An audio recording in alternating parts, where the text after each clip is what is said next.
In this video, we'll talk about galactocyst. It is a retention cyst in the subareolar region. It is formed because of blockage of lactiferous duct, which will cause dilatation of the lactiferous sinuses.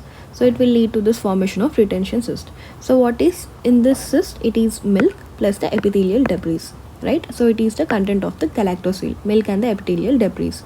So it occurs during the cessation of the lactation, 10 months after the lactation, seen in the lactating woman. So whenever the lactating woman, she stops lactating, in some women you can see this galactocele, not in everyone.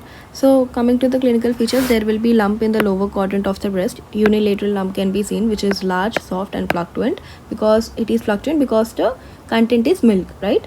So it moves from one side to other, and it is a smooth lump. It is non-tender. Remember, it is non-tender, and it may get precipitated or insipid or calcified. If it is calcified, it might mimic carcinoma of the breast, right? Because even in the carcinoma of the breast, in the ultrasound you can see microcalcifications, right? So in the calcification of this galactocele, it might mimic the carcinoma of the breast. So investigations, you can do ultrasound, FNAC. In the FNAC, again you will get this thick creamish brownish fluid, which is basically the contents of galactocele. Thick creamy brownish fluid. So it is a thick creamy brownish fluid.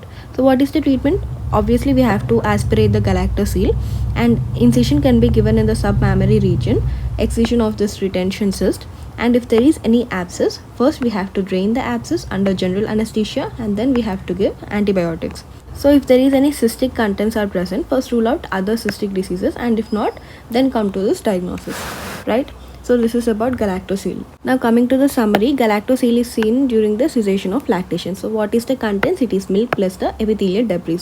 So what is happening in the galactocele? There is blockage of the lactiferous duct, leading to the dilatation of the lactiferous sinuses. It will lead to retention cyst in the subareolar region. Where will we give the incision? We'll give incision in the submammary region as a treatment, right? So there is a lump which is unilateral, non-tender. Remember this, it is non-tender. It is a large, soft, fluctuant, smooth lump. It may get precipitated or the calcified. If it is calcified, it might mimic the carcinoma of the breast. Investigations, usually ultrasound, FNAC. In the FNAC, you'll see this thick creamish fluid, brownish fluid. Aspiration, submammary incision can be given. If there is any abscess, first drain the abscess and also then give the antibiotics.